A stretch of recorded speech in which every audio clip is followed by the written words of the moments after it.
ਸਤਿ ਸ਼੍ਰੀ ਅਕਾਲ ਦੋਸਤੋ, ਤੁਸੀਂ ਵੇਖ ਰਹੇ ਹੋ ਇੰਡਸ ਟੀਵੀ ਆਸਟ੍ਰੇਲੀਆ ਤੇ ਮੈਂ ਹਾਂ ਗੁਰਦੇਵ ਸਿੰਘ ਸਿੱਧੂ ਤੇ ਪ੍ਰੋਗਰਾਮ ਲੈ ਕੇ ਆਏ ਹਾਂ ਸਾਡੇ ਮਸਲੇ ਸਾਡੇ ਹੱਲ। ਤੇ ਮੇਰੇ ਨਾਲ ਪ੍ਰੋਗਰਾਮ 'ਚ ਸਾਥ ਦੇ ਰਹੇ ਨੇ ਦਲਜੀਤ ਸਿੰਘ ਹੋਣੀ ਤੇ ਨਾਲ ਦੀ ਨਾਲ ਹਰਜੀਤ ਲਸਾੜਾ ਹੋਣੀ। ਆਓ ਪਹਿਲਾਂ ਉਹਨਾਂ ਦਾ ਸਵਾਗਤ ਕਰੀਏ, ਫਿਰ ਕਰਦੇ ਹਾਂ ਅਗਲੀ ਗੱਲਬਾਤ। ਲਸਾੜਾ ਸਾਹਿਬ ਤੇ ਦਲਜੀਤ ਜੀ, ਪਿਆਰ ਭਰੀ ਸਤਿ ਸ਼੍ਰੀ ਅਕਾਲ ਤੇ ਨਿੱਘਾ ਸਵਾਗਤ ਜੀ ਪ੍ਰੋਗਰਾਮ 'ਚ। ਸਤਿ ਸ਼੍ਰੀ ਅਕਾਲ ਜੀ।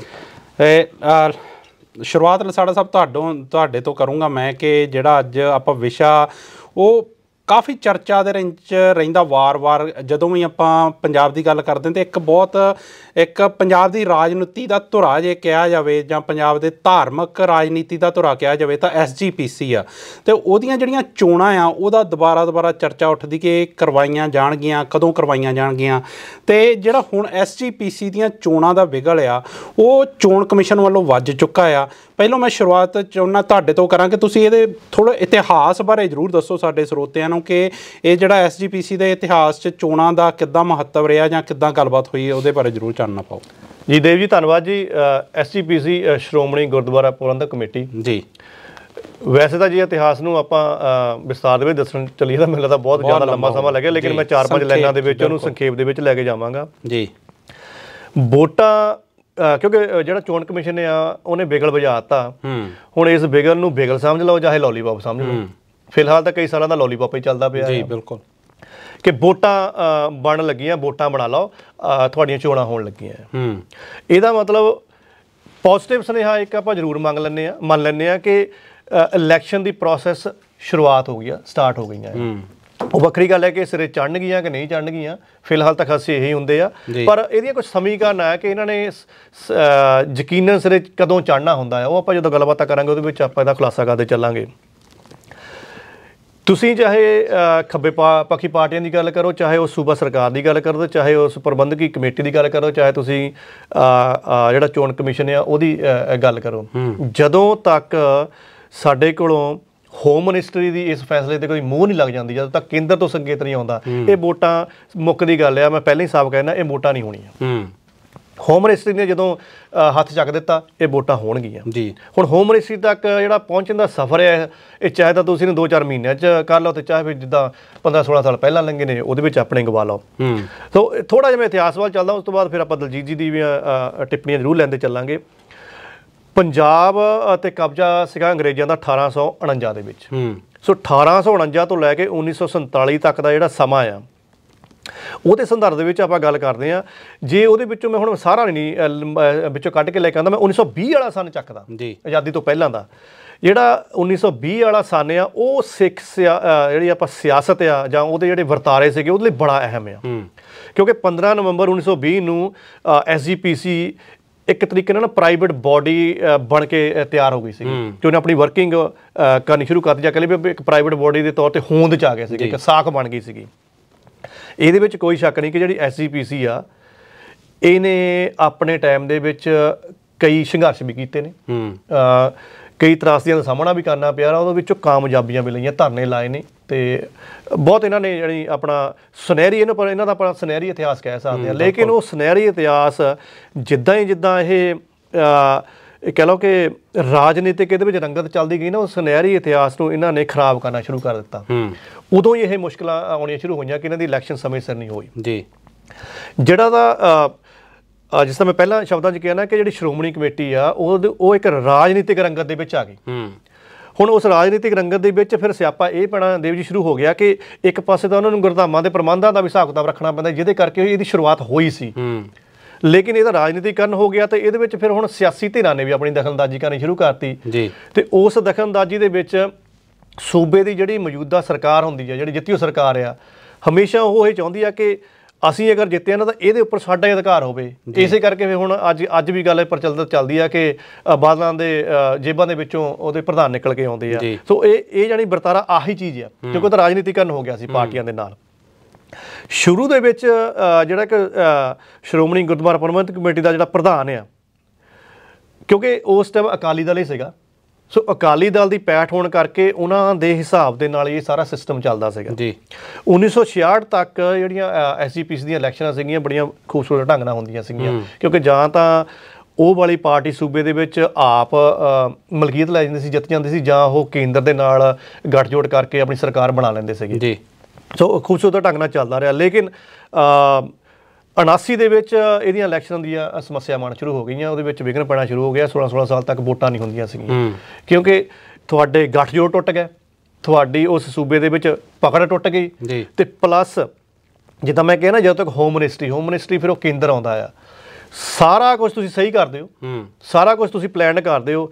ਅਗਰ ਕੇਂਦਰ ਨੂੰ ਹੋਮ ਮਿਨਿਸਟਰੀ ਨੂੰ ਇਹ ਲੱਗਾ ਨਾ ਕਿ ਅਗਰ ਇਹ ਇਲੈਕਸ਼ਨਾਂ ਜੇ ਅਗਰ ਕਰਵਾ ਦਈਏ ਤਾਂ ਇਹਦੇ ਵਿੱਚ ਜਿਹੜੀਆਂ ਖੱਬੇ ਪੱਖੀ ਜਿਹੜੀਆਂ ਸ਼ਕਤੀਆਂ ਹੁੰਦੀਆਂ ਆ ਕਿਤੇ ਉਹ ਨਾ ਇਹ ਸਪੇਸ ਕਵਰ ਕਰ ਜਾਣ, ਉਹ ਨਾ ਕਾਬਜ ਹੋ ਜਾਣ, ਉਹ ਕਦੀ ਵੀ ਵੋਟਾਂ ਨਹੀਂ ਕਰਾਉਣਗੇ। ਅੱਛਾ, ਮੈਂ ਦਲਜੀਤ ਜੀ ਜੇ ਤੁਹਾਡੇ ਵੱਲ ਆਵਾਂ ਤਾਂ ਜਿਸ ਤਰੀਕੇ ਨਾਲ ਲਸਾੜਾ ਸਾਹਿਬ ਨੇ ਇਹਦੇ 'ਤੇ ਬੜਾ ਚਾਨਣਾ ਪਾਇਆ ਆ, ਜਿਸ ਤਰੀਕੇ ਇਹਨਾਂ ਨੇ ਕਿਹਾ ਕਿ ਇਹ ਜਦੋਂ ਤੱਕ ਸੰਕੇਤ ਕੇਂਦਰ 'ਚੋਂ ਨਹੀਂ ਆਉਂਦਾ ਤਾਂ ਇਹ ਵੋਟਾਂ ਚਾਹੇ ਇਹਦਾ ਬਿਗਲ ਵੱਜ ਚੁੱਕਾ ਆ, ਇਹਨੂੰ ਇੱਕ ਤਰ੍ਹਾਂ ਦਾ ਲੋਲੀਪੌਪ ਮੰਨਿਆ ਜਾ ਸਕਦਾ। ਤੁਸੀਂ ਕਿੱਦਾਂ ਦੇਖਦੇ ਹੋ ਇਸ ਸਭ ਕੁਛ ਨੂੰ, ਕਿ ਤੁਹਾਨੂੰ ਕੀ ਲੱਗਦਾ ਕਿ ਹੁਣ ਇਹ ਜਿਹੜਾ ਸੰਕੇਤ ਆ ਕੇਂਦਰ ਵੱਲੋਂ ਆਊਗਾ ਜਾਂ ਤਾਂ ਤੁਸੀਂ ਕਿੱਦਾਂ ਦੇਖਦੇ ਹੋ? ਦੇਖੋ, ਵੈਸੇ ਤਾਂ ਜਿਹੜੀ ਆ SGPC ਆ, ਇਹਨੂੰ ਮਿੰਨੀ ਪਾਰਲੀਮੈਂਟ ਆਫ 6 ਕਿਹਾ ਜਾਂਦਾ। ਬਿਲਕੁਲ, ਇਹਦਾ ਮਤਲਬ ਇਹ ਆ ਕਿ ਅਸੀਂ ਡਿਸਾਈਡ ਕਰਾਂਗੇ, ਸਿੱਖ ਡਿਸਾਈਡ ਕਰਨਗੇ ਕਿ ਇਹਦਾ ਪ੍ਰਬੰਧ ਕਿੱਦਾਂ ਚੱਲਣਾ। ਪਰ ਇਹ ਤਰਾਸ ਦੀ ਇਹ ਕਹਿ ਲਓ ਕਿ ਜਦੋਂ ਬ੍ਰਿਟਿਸ਼ ਇੱਥੇ ਸੀਗੇ ਤਾਂ ਬ੍ਰਿਟਿਸ਼ ਡਿਸਾਈਡ ਕਰਦੇ ਸੀਗੇ ਵੋਟਾਂ ਹੋਣੀਆਂ ਕਿ ਨਹੀਂ ਹੋਣੀਆਂ। ਹੁਣ ਜਿਹੜਾ ਆ ਸੈਂਟਰ ਸਰਕਾਰ, ਫੈਡਰਲ ਸਰਕਾਰ ਵੱਲ ਅਸੀਂ ਮੂੰਹ ਦੇਖਦੇ ਹਾਂ।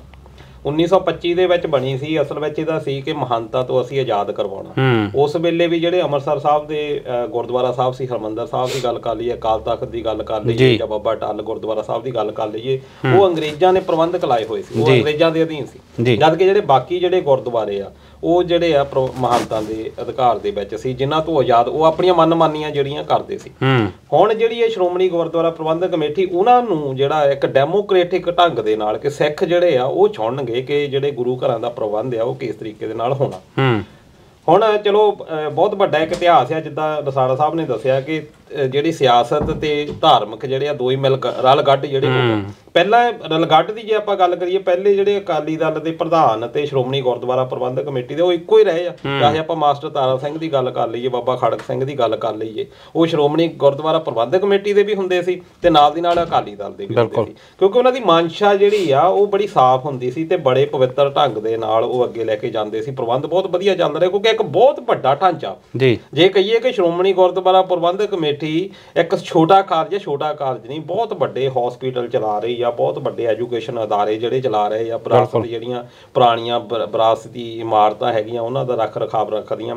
ਗੁਰੂ ਜੀ ਬਹੁਤ ਵੱਡਾ ਬਜਟ ਹੁੰਦਾ ਹੈ SGPC ਦਾ, ਆਪਾਂ ਛੋਟਾ ਲੈ ਕੇ ਨਾ ਚੱਲੀਏ। ਪਰ ਹੁਣ ਉਹਦੇ ਵਿੱਚ ਏਡੇ ਵੱਡੇ ਪ੍ਰਬੰਧ ਦੇ ਵਿੱਚ ਇਹ ਹੈ ਕਿ ਡੈਮੋਕ੍ਰੇਟਿਕ ਢੰਗ ਦੇ ਨਾਲ ਸਾਡੇ ਲੀਡਰ ਅੱਗੇ ਕਿੱਦਾਂ ਹੋਣ।